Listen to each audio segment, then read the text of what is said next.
saknong ang metaporang nagpapalaya sa mga salitang nagpupumiglas at nilalamon ng pag-aalinlangan.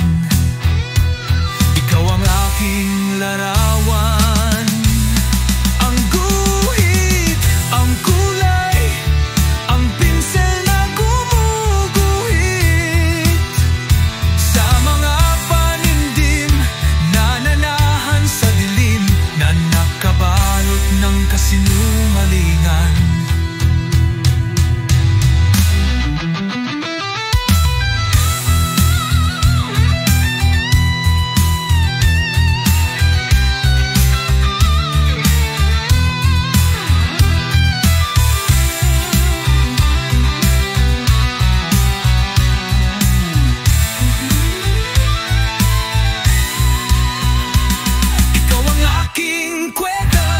Ang pelikula, ang tala, ang tauhang bumubuhay sa mga gunitang naghahanap ng tahanan na winawasak ng kaguluhan.